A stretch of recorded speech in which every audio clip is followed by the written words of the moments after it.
see Asteroid City. New movie with by Wes Anderson, written by Wes Anderson, directed by Wes Anderson. Doesn't star him, but comes that close, I think. Yeah, I saw the trailer or part of it and I went, oh yeah, I want to see that. So I stopped after watching about 20 seconds. I went, yeah, definitely want to see that. So I didn't watch the rest of it. So I had no idea what I was going to getting into. But when I booked tickets, because I'm the girl who books the tickets, and in our usual cinema in the city, it was certainly listed as Arthouse. And it's going, okay, okay, so let's go find out. Yep. This is what we in the Netherlands would call art house. The way this film is filmed, even though it's a mainstream Hollywood director with mainstream Hollywood actors, this is what art house looks like. We recognize this. We were there in the opening week, but later in the week. I think we were on the Tuesday, and these weeks run from Wednesday to Wednesdays. So this is the last day of the opening week, but it wasn't a full house or anywhere close to it.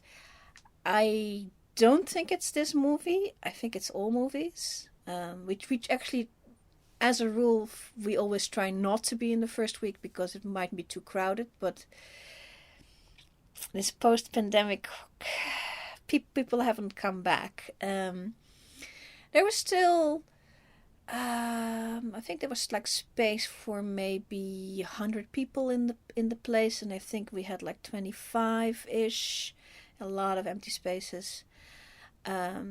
Interesting, the crowd was 75% young males, usually accompanied with a other person. Our entire group falls outside that demographic. And that leads me to the question, what is the target audience of this movie? With an art house, there is no target audience, is there? I suppose, but then I wouldn't expect to be 75% young males, because they come to Transformer movies. I mean, this is generalizing in the extreme, but on the whole, I think maybe what drew them in was the fact that it's about asteroids and about aliens. I think in the trailer people were promised an alien. It gives you an alien. Yeah. But like I said, I didn't finish watching the trailers. I did. Peanut Gallery did. Peanut Gallery decides to be Peanut Gallery today because I went to see it, but I have nothing to say. That's why she's talking.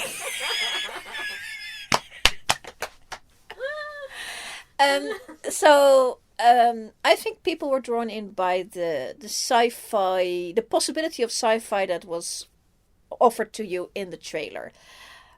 But that's not what this movie is about. This movie, the reason I stopped watching after 20 seconds is that I realized, this is straight up Americana, and we definitely want to see this. Because the amount of just Americana in there, the desert, the Arizona desert, a crater, a diner, beat up old car, empty space, all that stuff. The alien is completely incidental. The sci-fi is even incidental for me. I mean, I love sci-fi, but I didn't expect serious sci-fi in this, and indeed, we didn't get that. So there's that. But being that I don't live in America, Americana here has a certain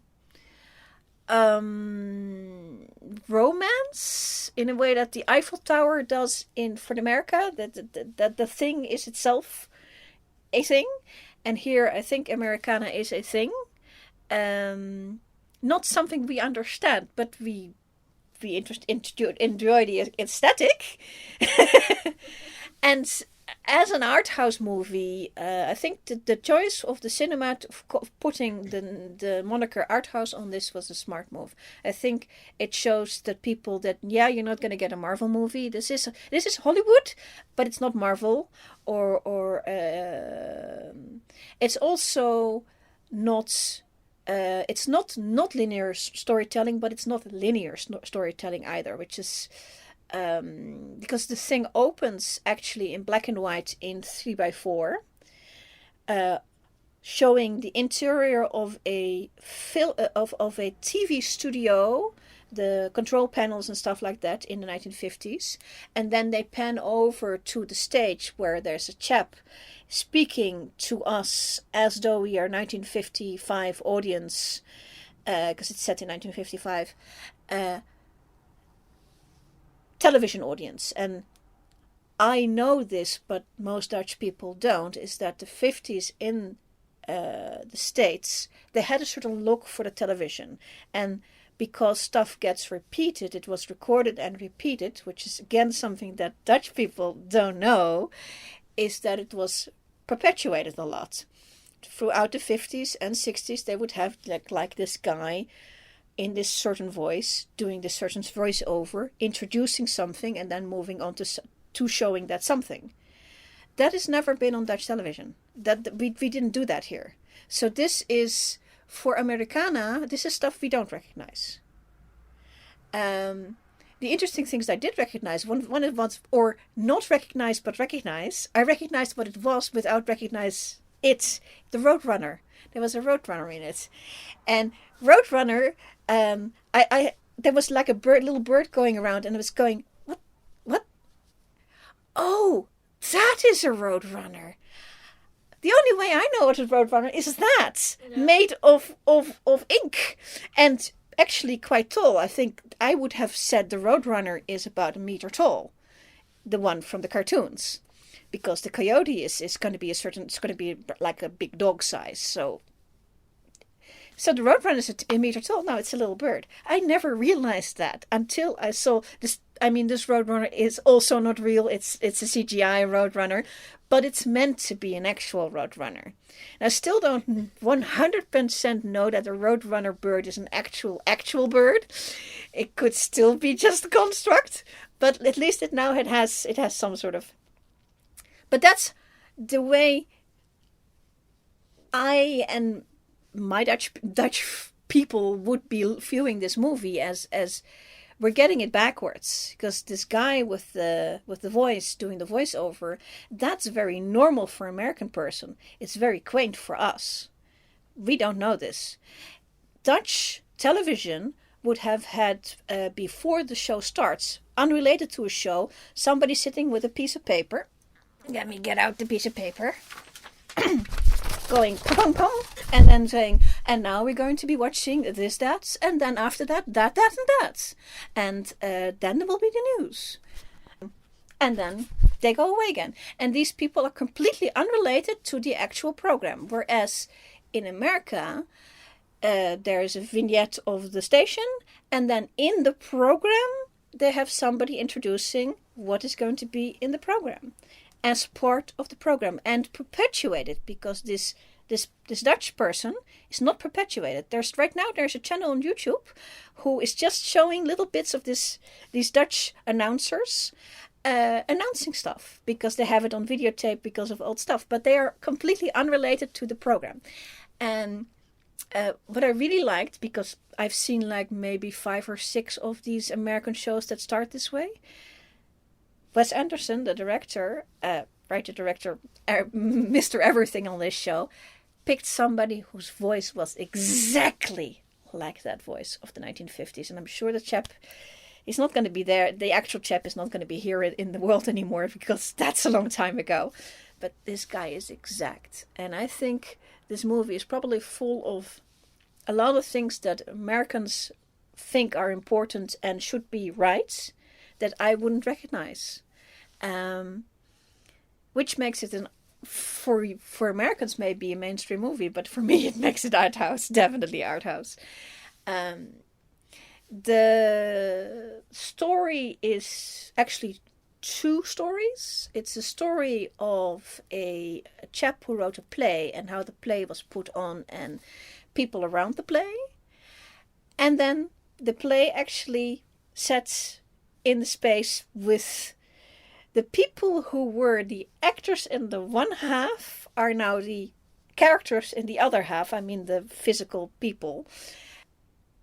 This movie does have a problem with it. It's iffy whether or not it's a problem. Is that there's a lot of people in here, and while the stuff at Asteroid City, which is the stuff that's actually at the crater and stuff like that, is going on, keeping track of everybody works really well because demographically there's a bunch of people that are the same.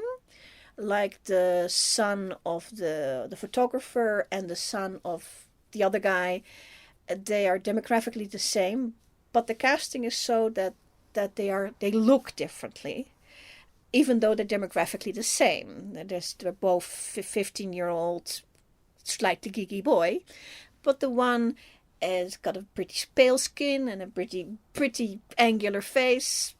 Big nose, and the other one has a somewhat darker skin and rounder eyes, and they act differently too. So, and then there's the third kid who is like he's a little younger.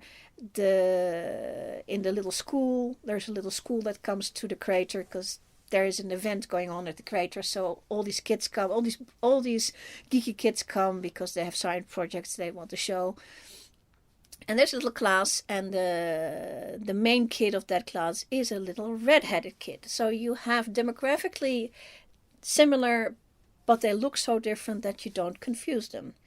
The only people you confuse are, I think, meant to be confusing is the three little kids, the three little sisters of the photographer, because he has a boy, but he also has three little kids, and there are three little girls, and there's a Dutch nursery. I was looking at them and was going, there's a Dutch nursery rhyme that sort of goes, three little toddlers sitting on a fence thinking about summer flowers, and yeah, that's definitely them. Drie kleine kleutertjes, absolutely. I looked them up. They're actually siblings. They look like a twin and a sister, and they have all the same last name, so they're cute. I mean, everybody is great in this. It's actually filmed in the pandemic time. They meant to film in Italy. They had to go film in Spain instead because Italy was in pandemic time. Forget that's no way. Well, Spain also. Yeah, they could do it in Spain in 2021, not in 2020, of course. So they filmed in Spain. So you get the sun, and the thing is set in Arizona, but in the opening scene, when you're still talking, the guy in the studio in the black and white sequence is talking about this play they're putting on. He shows the scenery being painted. He shows that it's not real. So it doesn't matter that it's in Spain. Because you get the sun, great sun, Spanish sun and Arizona sun. I'm sure if you're Arizonian, you're going to see it's a different sun. As a Dutch person, I can't see. And the scenery is painted. And it's meant to be painted. The whole thing is slightly surrealist that way. Because it is a play that's been prepared with people who have to enact these things and a director who makes decisions, and then you get to see what that would look in real life. But it's because of that it's not real life. It is not meant to be real life, I think. It is meant to be an abstract version of Arizona. It's meant to be an abstract version of 1955. One of the things that when we were watching it I was going, oh, that's upsetting, is that there's nuclear testing in this fake Arizona, in close enough that you can see mushroom clouds. But that's because if that was reality, that would be very problematic. However, it's abstract. It's not meant to be reality, and I think that is what this movie is not meant to be reality. I mean, the whole sequence, I think I'm going to put a spoiler on this part, is the alien. I'll put the spoiler up in a second. When you start the movie, you get a lot of names, and one of the names that popped out to me, because me too. is Jeff Goldblum as the alien. I was like, hello. So this is not a spoiler. There will be an alien. There will be a Jeff Goldblum. There will also be a Jeff Goldblum. Spoiler is that the Jeff Goldblum and the alien do not actually happen at the same time. But the alien is every item that happens in this thing has an abstraction, and I think that's actually a good thing, because some of the few things that do happen that are very real, like the nuclear testing, like the mother died, and then the father couldn't bear to tell his kids, not because he cared about the kids, but because he didn't want to. I think he felt that if he said that he would be he himself would be upset. It was very selfish of him, and he's going, don't ever do that, and it doesn't work out. The only reason I can put up with this guy is because he's abstract, and it's ditto for there's a film lady who has a daughter who is also geeky and wants to go to the event. So she's there. She's sort of a cross between Liz Taylor and Marilyn Monroe.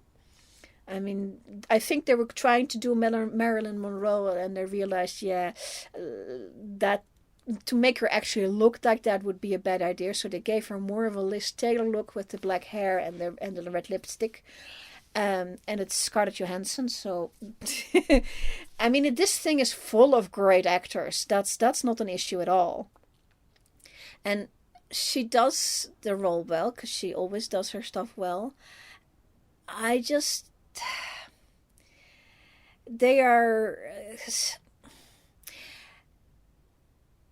Marilyn Monroe had this problem with trying to. She had a failure to thrive, basically. She was very successful and still didn't make it. And this lady definitely has that as well. And I understand that's in this movie. I'm not sure if I want to watch that, but okay, it's an art house. You're not going to get all the comforts of home. It's not a Marvel. This is not trying to please you in that sense. But she has that failure to thrive, but he also has that failure to thrive. But both of them have kids, and passing that on to the kids would be a bad idea. I think both the older kids that are actually there for the event, her daughter and his son, I think they will be fine. They actually start talking to each other, and I think they'll probably be fine. It's the little kids that is more of a problem, the three little kids, but the grandpa came to pick them up in the end, so maybe he'll help them out, because this father, he ain't doing nothing for them, and I don't know. I think maybe the actress lady is going to do more for her daughter than this father is doing for his kids. So I think this thing also doesn't have any actual plot. It has a journey a little bit, but no destination. Not an issue for an art house thing, but and also not dissatisfied at all. I mean, I enjoyed the ride, and I enjoyed the roadrunner, and the visuals are beautiful. The sequences in the black and whites, where they're rehearsing the play and putting on the play, I had more issue with that, because the actors that are in Arizona are also the characters that are in Arizona are also the same people physically who are the actors in the play. And there's one scene where I think it's very unclear what they're doing. It looked like I thought they were going to do an interview with the writer, but the audience turned out to be all the actors that were going to be in Arizona. And then they move on to doing like an improv, having them do an improv. So it looks like it's more of an improv session with the. That was a little unclear, and also because the characters who are the actors in this black and white are the actors. They are not in character yet, so some of them are actually unrecognizable. Which I mean, the black general. Yes, you can see the black dude in the audience at the improv is the black general. I can recognize that, but there are a couple of the more generic faces that were harder to recognize. Thank God, like the son with the nose, very recognizable. Thank you, and he actually got an extra scene in the black and white sequence as well with the actress. So, what tripped me up really was that because this is an art house movie and everything is fluid, there is a moment where you go from the focus on the writer with the typewriter and he's doing some sort of audition type things, and then change it to the director, and the director is walking behind stage and trying to set stuff up, and his marriage is falling apart and all that. And I was going, I know the other one is Edward Norton, and I know this actor is a different actor, but is he playing the same part? Because it's art house, it can. They should have differentiated. If reality is not fixed, then reality is not fixed. Then I will question. Then you have to do your cinematography so tight that you. Put the question marks in the things that you want to put the question marks in, and not in other things. And that one was off. But hey, other than that, it's pretty good. But this is an abstract thing. This is an abstract piece. That's really enjoyable. Abstract. Many great actors in it.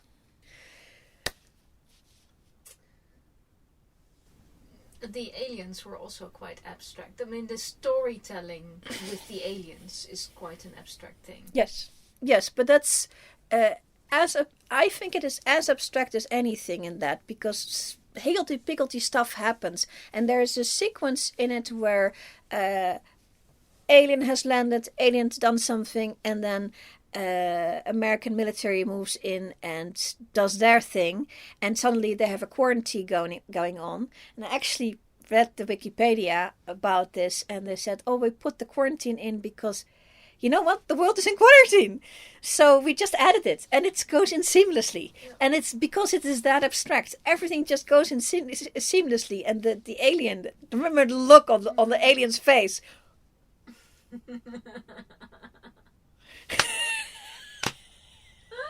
I'm going to see if I can find a picture of that alien, because that alien is choice. And then later Jeff Goldblum sitting in the black and white sequence behind the stage, sort of because Jeff Goldblum is now, I mean, he was, at one time he was like a stick figure. He's not a stick figure anymore because he grew up. He's got shoulders now. And so they were doing this alien makeup, and him trying to put his method acting methodology into this is an enjoyable movie. I mean, you will not be annoyed with that, but don't expect a Marvel movie. This is fun. Yeah, I enjoyed it very much. Did Peanut Gallery enjoy it? Yeah, it was very cute. It's a high cuteness factor. It has a high cuteness factor, but it has that Americana look. Yeah. And it has that like in every frame, especially all the colored stuff is all this Americana look. The black and white stuff is theater stuff. There's a scene where the main actor who plays the photographer, and he's like basically a blank slate, and he has to really work at putting any sort of personality in him because he has none. And he does a scene that was in the play but was cut with the wife that is now dead. But the actress who played the wife that is now cut from the play and is dead he had like a dream sequence with her, and it's cut. So he goes out on the balcony in the black and white scene, and across the street is that actress who had been cast for that, but she was cut, and she's now in something else. She's actually in an Elizabethan play. She's wearing the ruff here and the hair and the completely flat, and it's actually Margot Robbie who was on the title cards. I saw her, and so I think she's probably doing like a Shakespeare or something like that. And then the guy goes, but I feel incomplete, and then she says, let's just do the scene.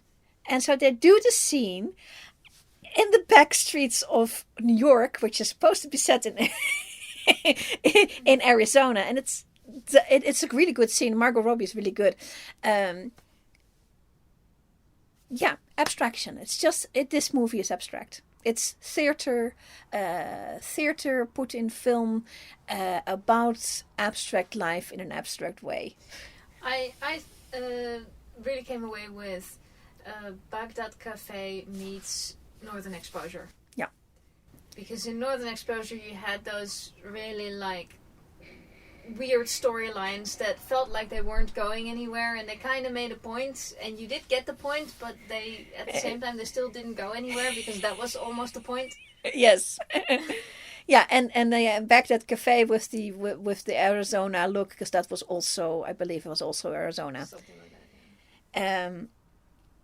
Yeah. So yay for the Americana, and yay for the abstract.